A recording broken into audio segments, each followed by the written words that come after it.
వేణుకి మీరైనా చెప్పండి. ఎన్ని రోజులని వాడలా పెళ్లి చేసుకోకుండా బ్రహ్మచారిలా ఉంటాడు చెప్పండి. వాడీడు పిల్లలంతా పెళ్లిళ్ళు చేసుకొని ఇంకా కొన్ని సంవత్సరాలైతే వాళ్ల పిల్లలకి కూడా పెళ్లిళ్ళు చేసేస్తారు. కాని వీడికి మాత్రం పెళ్ళయ్యేలా లేదు. అలా రాధమ్మ కొడుక్కి పెళ్ళవటం లేదనే బాధని తన భర్త అయిన భూపతికి చెప్తూ ఉంది. అప్పుడు భూపతి, వాడికి ఎన్నిసార్లు ఏమని చెప్పను రాదా, మనం బుజ్జగించి బ్రతిమలాడి వాణ్ణి పెళ్లి చూపులకు ఒప్పిస్తే తీరా అమ్మాయిని చూసే సమయానికి వీడు ఇంట్లో లేకుండా మాయమైపోతాడు. ఎప్పుడో 2-3 రోజుల తరువాత ఇంటికొస్తాడు. వాడికి కుజదోషం ఉంది కావచ్చండి, అందుకే పెళ్ళవటం లేదు. మనం మంచి పంతుల్నెవరినైనా చూసి వాడికి దోష నివారణ పూజ చేయిద్దాం. వాడికసలు ఏ దోషం కూడా లేదే రాదా. వాడి వల్ల అందరికీ దోషం, కానీ వాడికి అలాంటిదేం లేదు. కళ్యాణం వచ్చినా కక్కొచ్చినా ఆగదంటారు కదా, వాడికి ఇంకా టైం రాలేదేమో. ఇంకా ఏం టైం రావాలండి, ఇంకాస్తైతే వాడికి పెళ్లి చేసుకునే టైం కూడా అయిపోతుంది. అలాగే చూస్తూ ఉండండి. వాడికిప్పుడు వస్తున్న అడపాదడపా సంబంధాలు కూడా రావు, మీ ఇష్టం అంటూ రాధమ్మ కోపంగా ఉంది. వేణు చక్కగా ఊళ్ళోని ఒక చెట్టు కింద తన మిత్రులతో కాలక్షేపం చేస్తున్నాడు. ఏరా వేణు, మీ అమ్మ నీకు పెళ్లి చెయ్యాలని తెగ ప్రయత్నాలు చేస్తుంటే నువ్వేంట్రా అసలు పెళ్లి చేసుకునంటున్నావు? పెళ్ళంటే ఎందుకురా అంత భయం నీకు? పెళ్ళంటే భయమా నాకా? అవును, మా అందరికీ నువ్వు చేసే పనులు చూస్తుంటే అలాగే అనిపిస్తుంది. పెళ్ళంటే భయం లేనప్పుడు మరెందుకురా పెళ్లి చేసుకోవడం లేదు? పెళ్ళనేది బ్రిటిషుణ్ణి తెచ్చుకొని తల మీద కూర్చోబెట్టుకోవడం లాంటిదిరా. మొదట అన్నీ బానే ఉంటాయి, తరువాత మెల్లిమెల్లిగా అన్నీ వాళ్ల చేతిలోకి వెళ్ళిపోతాయి. చివరికి ఇదిగో ఇలా మీతో కాలక్షేపం చెయ్యాలన్నా కూడా వాళ్ల అనుమతి కావాలి. నిజం చెప్పండ్రా, ఇక్కడికి రావడానికి మీ భార్యలకు ఎంతమంది అబద్ధం చెప్పారో, ఎంతమంది బ్రతిమాలుకొని వచ్చారో అని వేణు అడగ్గా అక్కడున్న అందరూ తలదించుకున్నారు. అది చూసిన వేణు, ఇంకా సేపట్లో మీ భార్యల దగ్గర నుండి ఫోన్ రాకపోతే నన్ను అడగండి అని వేణు చెప్పినట్టుగానే కొంతసేపటికి అందరికీ తమ తమ భార్యల నుండి ఫోన్లొస్తున్నాయి. అది చూసిన వేణు నవ్వుకొని, ఇదిగో ఇందుకేరా ఈ భార్యల బానిసత్వంలో జీవించకూడదని నేను పెళ్లి చేసుకోవడం లేదు. అలా వేణు తను ఎందుకు పెళ్లి చేసుకోవటం లేదో అందరికీ ఒక క్లారిటీ ఇచ్చాడు. తర్వాత బాగా చీకటి పడేంత వరకు ఆగి అప్పుడు ఇంటికెళ్లాడు వేణు. సౌండ్ రాకుండా మెల్లిగా ఇంట్లోకి వెళ్తున్నాడు. అలా పిల్లిలా ఇంట్లోకి రావాల్సిన అవసరం లేదు. అమ్మా, మీరింకా పడుకోలేదా? నువ్విలా తిరుగుతూ ఉంటే మాకు నిద్రలా పడుతుందిరా. నేనెక్కడ తిరుగుతున్నానమ్మా, నిలబడే ఉన్నాను కదా, కావాలంటే కూర్చోనా? ఈ జోకులకి ఏం తక్కువ లేదు గాని ఈరోజు నేను మీ నాన్న కలిసి ఒక నిర్ణయం తీసుకున్నాం. నువ్వు గనక ఈ నెల రోజుల్లో పెళ్లి గనక చేసుకోకపోతే మేమిద్దరం ఈ ఇల్లు విడిచిపెట్టి నీకు దూరంగా వెళ్ళిపోతాం. కొడుక్కి పెళ్లి చెయ్యలేని తల్లిదండ్రులుగా ఈ లోకం మమ్మల్ని చూడకూడదు అంటూ రాధమ్మ చాలా బాధగా చెప్పి వెళ్ళిపోయింది. రాధమ్మ మాటలకి వేణు, అబ్బా, పెళ్ళి పెళ్ళి పెళ్ళి, అసలు భార్య లేకపోతే జీవితమే లేదన్నట్టుగా చేస్తారు వీళ్ళు అని అనుకుంటూ ఆ రాత్రంతా రాధమ్మ చెప్పిన విషయం గురించే ఆలోచిస్తున్నాడు. మరుసటి రోజు వేణు తన మిత్రుడైన గిరి దగ్గరికి వెళ్లి రాత్రి జరిగిన విషయమంతా వివరించి చెప్పాడు. అరే, నువ్వు నీ గురించి ఆలోచిస్తున్నావు గాని వాళ్ల గురించి కొద్దిగా కూడా ఆలోచించడం లేదు. ఏ తల్లిదండ్రులైనా కూడా ఏముంటుందిరా, పిల్లలకి పెళ్లి చేసి హాయిగా ఉండాలని ఉంటుంది. కానీ నువ్వు వాళ్ళు పోయేవరకు కూడా ప్రశాంతతని ఇచ్చేలా లేవు. అరే గిరి, నువ్వు కూడా ఏంట్రా వాళ్లకే సపోర్ట్ చేసి మాట్లాడుతున్నావు? సరే, ఇప్పుడు నేను పెళ్లి చేసుకోవాలి అంతే కదా? ఏరా, కొంపదీసి మనసు మార్చుకొని పెళ్ళేమైనా చేసుకుంటున్నావా అంటూ గిరి కుతూహలంగా అడుగుతూ ఉన్నాడు. అప్పుడు వేణు, పెళ్ళా? నేనా? అంత లేదు గాని రాత్రంతా ఆలోచిస్తే నాకు ఒక ఆలోచన వచ్చిందిరా. ఇప్పుడు వాళ్ళు పెళ్లి చేశారనుకో, జీవితాంతం ఆ బరువుని మొయ్యాలి. అదే నేను చేసుకున్నాననుకో ఆ అవసరం లేదు కదా. ఏంటేంటి? నాకొక్క ముక్క కూడా అర్థం కాలేదురా నువ్వు చెప్పింది.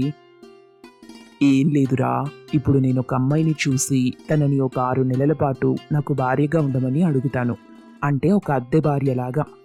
తర్వాత మా ఇద్దరికి సెట్ అవ్వట్లేదని మేము విడాకులు తీసుకుంటున్నామని చెప్పి విడిపోతాం.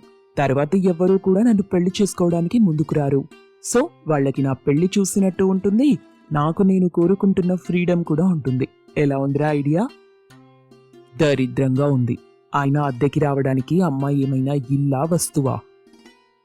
రేయ్, ఇదే సరైన ప్లాన్. నువ్వు అలా చూస్తూ ఉండు, నేనెలా సెట్ చేస్తానో. అని చెప్పి ఆ రోజు నుండి వేణు తనకి కావలసిన అమ్మాయి కోసం వెతుకుతున్నాడు. అప్పుడొక చెరువు దగ్గర గీత అనే అమ్మాయి సూసైడ్ చేసుకుందామని చూస్తుండగా అది గమనించిన వేణు, హలో, ఇలా చనిపోవడం తప్పండి. ఏ కష్టమున్నా కూడా ఎదుర్కొని పోవాలి గాని ఇలా పిరికి పనులు అస్సలు చేయకూడదు. నా గురించి ఏం తెలుసని ఇలా మాట్లాడుతున్నారు? మా ఇంట్లో అందరూ నా జీతం మీదే ఆధారపడి బ్రతుకుతారు. ఇప్పుడు ఆ ఉద్యోగం కూడా పోయింది. మా అమ్మా నాన్నని ఎలా చూసుకోవాలి? వాళ్ళిప్పుడు పని చేసే వయసులో లేరు. మాది పేద కుటుంబం అంటూ గీత తన కష్టాలన్నీ చెప్పుకుంది. అప్పుడు వేణు, ఆహా, వెతకబోయిన తీగ కాళ్ళకి తగిలినట్టుగా ఉంది. అని సంతోషించి నా దగ్గర ఒక పనుంది, చేస్తావా? అంటూ వేణు అద్దె భార్యగా తన ఇంటికి వస్తావా అంటూ తన ప్లాన్ చెప్పాడు. అందుకు ముందు గీత కోపంగా సమాధానమిచ్చినా కూడా కొద్దిసేపు ఆలోచించి అందుకొప్పుకుంది. మరుసటి రోజు ఉదయం వేణు గీతని తీసుకుని ఇద్దరూ మెడలో దండలు వేసుకుని వేణు ఇంటికొచ్చారు. అమ్మా, నాన్న, నేను ఈ అమ్మాయి ఇద్దరం గత కొంతకాలంగా ప్రేమించుకుంటున్నాం. వాళ్ళింట్లో పెళ్లికి ఒప్పుకోవట్లేదు. ఇదిగో గుళ్ళో పెళ్లి చేసుకొచ్చాం. అదేంట్రా, మాకు చెప్పినా మేము వెళ్ళి మాట్లాడేవాళ్ళం కదా. అయినా మన ఇంట్లో అయినా గ్రాండ్గా పెళ్లి చేసేవాళ్ళం కదా. మీరుండండి. ఏమ్మా, వీడు చెప్పేది నిజమేనా? ఏం లేదు, అసలు పెళ్లి చూపులంటేనే ఆమడ దూరం పరుగెత్తేవాడు నిన్ను ప్రేమించి పెళ్లి చేసుకున్నాడంటే నమ్మబుద్దవ్వట్లేదు. రాదా, మీకన్నీ అనుమానాలే. నిన్నటి వరకు ఏమో వీడికి పెళ్ళవలేదని బాధ. ఇప్పుడు ఒక అమ్మాయిని పెళ్లి చేసుకుని ఇంటికి తీసుకువస్తే కూడా అనుమానమేనా? వీళ్ళు ఇన్నాళ్ళు ప్రేమించుకున్నారు కాబట్టి వాడిన్ని పెళ్లి చూపులకి రాలేదేమో. నువ్వు ప్రశ్నలు అడగటం మానేసి అమ్మాయిని ఇంట్లోకి తీసుకెళ్ళు. రాధమ్మ ఇంకా అనుమానంగా వాళ్ళిద్దరినీ చూస్తూనే ఉంది. తర్వాత రోజు ఉదయం గీత టీ చేసి తీసుకొచ్చింది. ఏవండి, టీ తీసుకోండి. వావ్, ఏమో అనుకున్నా. నటన ఇరగదీస్తున్నావు అసలు. మధ్యాహ్నం నాకు మంచి గుత్తి వంకాయ కూర చేసి పెట్టు. నీకు తెలుసు కదా నాకు ఆ కర్రీ అంటే చాలా ఇష్టమని. అలాగేనండి. అలాగే, మీరు బయటికి వెళ్ళేటప్పుడు అదిగో ఆ బాటిల్ తీసుకెళ్ళండి. అందులో మజ్జిగ పోసి పెట్టాను. అలా గీత వేణుకి సొంత భార్యలాగే సేవలు చేస్తుంది. రాత్రిపూట ఇదిగో, మన ఇద్దరం ఒకే బెడ్ పైన పడుకోవాలి, లేదంటే వాళ్ళకి సందేహం వస్తుంది. వేణు మాటలకి గీత కొద్దిగా సందేహంగానే ఒప్పుకుంది. అలా కొన్ని రోజులు గడిచిపోయాయి. ఏవండి, ఇంకా ఎంతసేపండి బయట తిరిగేది? ఇంటికి తొందరగా వచ్చేయండి అని కాల్ చేస్తుంది గీత. వేణు తొందరగా ఇంటికొస్తున్నాడు. అమ్మో, పెళ్ళాం వచ్చిందో లేదో, వీడి మధ్య చీకటి పడేలోపే ఇంటికొచ్చేస్తున్నాడు అంటూ మురిసిపోయింది రాధమ్మ. అలా 6 నెలలు గడిచిపోయాయి. ఏవండి, మీరు నాకు చెప్పిన 6 నెలలు గడిచిపోయాయి. మీరు నాకిస్తానన్న డబ్బిస్తే వెళ్ళిపోతాను. వేణు డబ్బు గీతకి ఇస్తూ, ఈ 6 నెలలు ఇట్టే గడిచిపోయినట్టుగా ఉంది కదా. గీత ఏమీ మాట్లాడకుండా డబ్బు తీసుకుని వెళ్ళిపోయింది. నాన్న, నేను గీత ఇద్దరం విడాకులు తీసుకుందాం అనుకుంటున్నాం. మా ఇద్దరికి సెట్ అవ్వట్లేదు. అదేంట్రా, నిన్నటి వరకు బాగానే ఉన్నారు కదా. అది పైకి మాత్రమే, లోపల కాదు. అంటూ ఏమీ మాట్లాడకుండా వెళ్ళిపోయాడు. కొడుకు పెళ్లి చేసుకున్న ఆనందం కొద్ది రోజులు కూడా లేదు అని వాళ్ళు బాధపడతారు. వేణు పొద్దున్నే లేచి అలవాటుగా గీతా, టీ తీసుకురా. గీత లేదనే విషయం గుర్తొచ్చి కొద్దిగా బాధపడుతూ ఉన్నాడు. సాయంత్రం స్నేహితులతో ఉన్నా కూడా గీత గుర్తుకొస్తూ ఉంది. అలా కొన్ని రోజులకే, అమ్మా, నేను మీకో విషయం చెప్పాలి. గీతని నేను పెళ్లి చేసుకోలేదు. అని జరిగిన విషయమంతా చెప్పాడు. కానీ అమ్మా, నాకిప్పుడు గీత కావాలి. గీత లేకుండా నేనుండలేను. నన్నంత ప్రేమగా చూసుకునే గీత నాకు కావాలి అని వేణు బాధగా చెప్తూ ఉంటే రాధమ్మ నవ్వి, నాకు తెలుసురా నువ్విలా అంటావని. అసలు గీత ఎవరో తెలుసా? చిన్నప్పటి నుండి నిన్నెంతగానో ప్రేమిస్తున్నా నీ మరదలు. నీ ప్లాన్ గురించి నాకు గిరి అంతా చెప్పాడు. అందుకే గీతని నీ దగ్గరికి పంపించాను అని రాధమ్మ తన ప్లాన్ చెప్పింది. దానికి వేణు ఎంతగానో సంతోషిస్తూ గీతని పెళ్లి చేసుకున్నాడు. రత్నపురం అనే గ్రామంలో జానకమ్మ అనే అత్తగారుండేవారు. ఆమె కోడలు మణి చాలా మంచిది. ఆ ఊళ్ళో వాళ్ళది పెద్ద పేరున్న కుటుంబం. మనీ, ఈ చీర నీకు చాలా బాగుంటుంది, వేసుకుంటావా? అత్తయ్య గారు, మీరిస్తే వద్దంటానా? ఇది నిజంగా చాలా అందంగా ఉంది. వాళ్ళకి పెద్ద పెద్ద భవంతులు, మెరిసే బంగారు నగలు, పంటలతో నిండిన వందల ఎకరాల భూములు ఉండేవి. జానకమ్మ, మణి ఇద్దరూ ఒకరిని విడిచి ఒకరు ఉండలేనంత అన్యోన్యంగా కలిసి ఉండేవారు. అమ్మా మనీ, ఈరోజు నా కొడుకు సుందర్ వస్తున్నాడు కదా, ఆయనకిష్టమైన పప్పు చెయ్యనా? తప్పకుండా అత్తయ్య, ఆయనకి మీ చేతి వంట అంటే చాలా ఇష్టమంట. మనీ, కాస్త నెమ్మదిగా పని చేసుకో, నువ్వు అలసిపోతావు. ఏం పర్లేదత్తయ్యా, మీ పనులు చూసుకోవడంలో నాకు సంతోషం ఉంటుంది. కోడలు కూడా అత్తగారిని సొంత తల్లిలా భావించేది. ఆమెకు ఏ కష్టం రాకుండా చూసుకునేది. ఇలా వాళ్ల జీవితం ఎంతో సంతోషంగా సాగిపోయేది. అయితే కాలం ఎప్పుడూ ఒకేలా ఉండదు కదా. వాళ్ల కుటుంబానికి ఒక పెద్ద దెబ్బ తగిలింది. ఒకరోజు సుందర్ ఇంటికి దిగులుగా వచ్చాడు. జానకమ్మ, మణి ఆందోళనగా అతని దగ్గరికి వెళ్లారు. సుందర్, ఏమైంది? నీ ముఖం ఎందుకలా ఉంది? ఏమైనా జరిగిందా? ఏవండి, మీరు బాగానే ఉన్నారు కదా? మనకిప్పుడు చాలా పెద్ద సమస్య వచ్చింది. ఏంట్రా నువ్వనేది? అసలేం జరిగింది? నేను చేసిన వ్యాపారంలో చాలా నష్టం వచ్చింది. అప్పులు తీర్చడానికి మనకున్న ఆస్తులన్నీ అమ్మేయాల్సి వస్తుంది. ఇంకా కూడా అప్పులు మిగిలేలా ఉన్నాయి. అయ్యో రామా, ఇప్పుడు ఇంత కష్టం వచ్చి పడిందా మాకు? ఎంతకాలం సుఖంగా బ్రతికి ఇప్పుడు రోడ్డున పడాల్సొస్తుందా? ఏంటండి మీరనేది? నిజంగా మనకేమీ మిగలదా? మనమిప్పుడెక్కడి ఉండాలి? ఏం తినాలి? ఇప్పుడు మనకంటూ ఏమీ లేదు మని, అన్నీ పోయాయి. ఊళ్ళో ఉండడానికి కూడా సిగ్గుగా ఉంది. అందరూ మనల్ని చూసి నవ్వుకుంటారు. నవ్వుకుంటే నవ్వుకోనివ్వురా సుందర్, మనం ఎవరికీ ద్రోహం చేయలేదు కదా. మన కర్మ ఇలా ఉందంతే. కానీ మనం ధైర్యం కోల్పోకూడదు.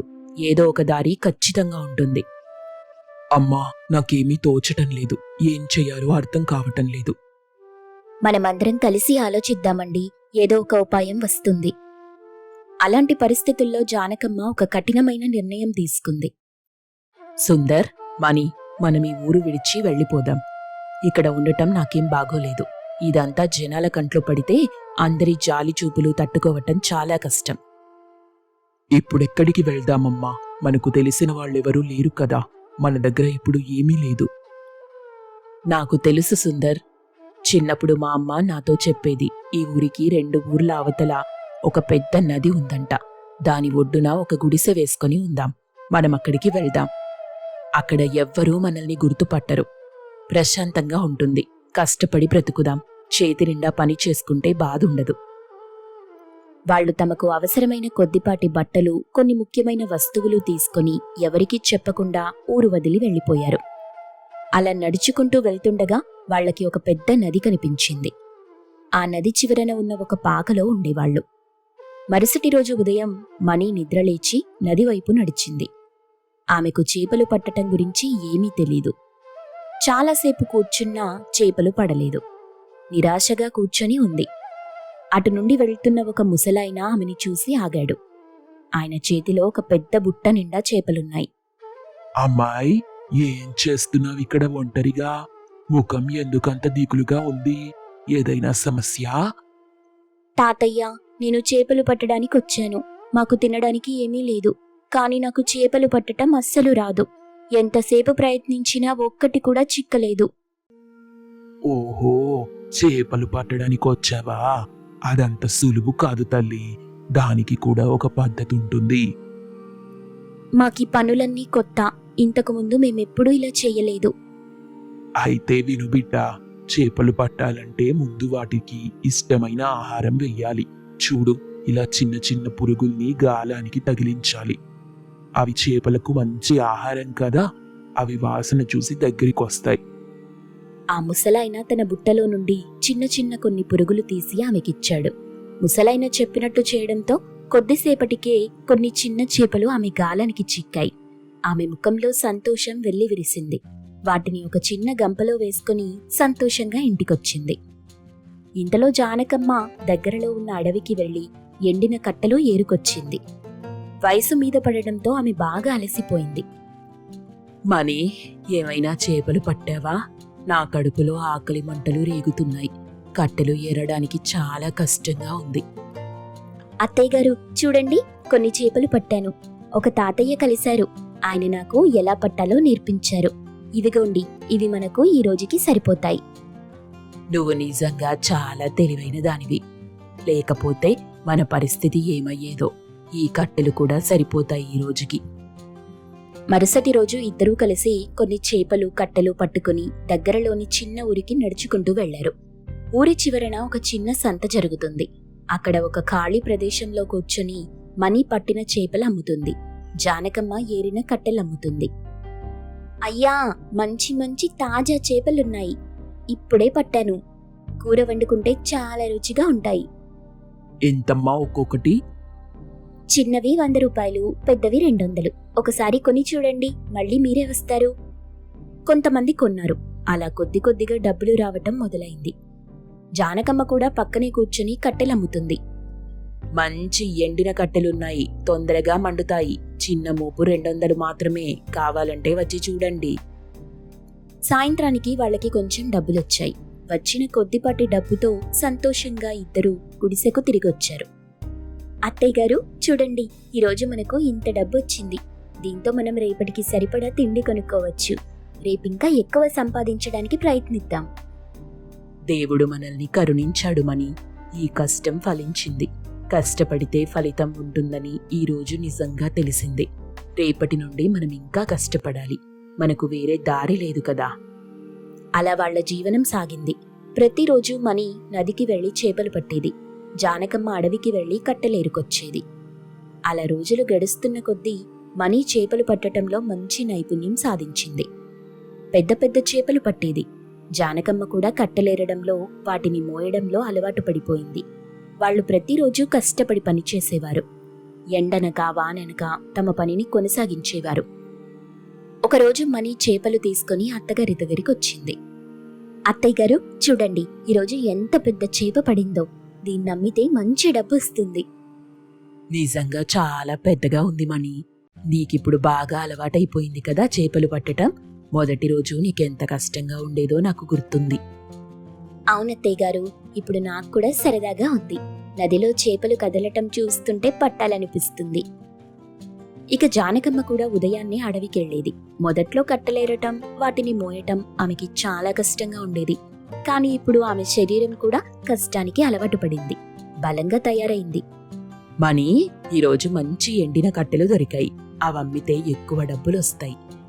అవునత్తయ్యా, మీరు బాగా కష్టపడుతున్నారు.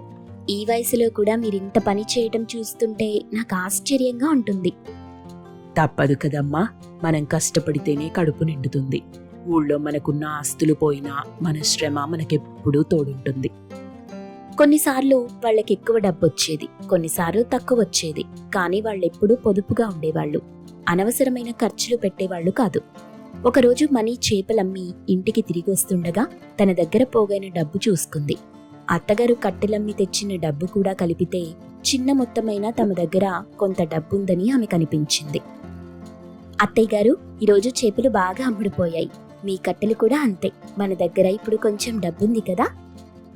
అవునమ్మా, మనం చాలా జాగ్రత్తగా ఖర్చు పెట్టుకున్నాం కదా, అందుకే కొంచెం మిగిలింది. మరి ఏం చేద్దామనుకుంటున్నావు ఆ డబ్బుతో? మెల్లమెల్లగా డబ్బు కూడబెట్టి మన ఇంటిని మనం సంపాదించుకుందామత్తయ్యా. వాళ్ల కష్టానికి ఫలితం దక్కింది. కొన్ని సంవత్సరాల్లోనే వాళ్ళు మంచి సంపాదన పొందారు. ఇంతలో రత్నాపురంలో పరిస్థితులు మారాయి. వాళ్ళు సంపాదించిన డబ్బుతో, తిరిగొచ్చిన ఆస్తులతో మళ్లీ రత్నాపురం వెళ్లారు. ఊళ్ళో అందరూ వాళ్ళని ఆశ్చర్యంగా చూశారు. అప్పటి నుండి జానకమ్మ మణి మరింత వినయంగా ఉండేవాళ్లు. ఈ కథలో మనకు కష్టాల్లో ధైర్యం కోల్పోకూడదని, కలిసికట్టుగా ఉంటే ఎలాంటి కష్టాన్నైనా ఎదుర్కోవచ్చని, కష్టపడితే తప్పకుండా విజయం సాధించవచ్చని తెలుస్తుంది.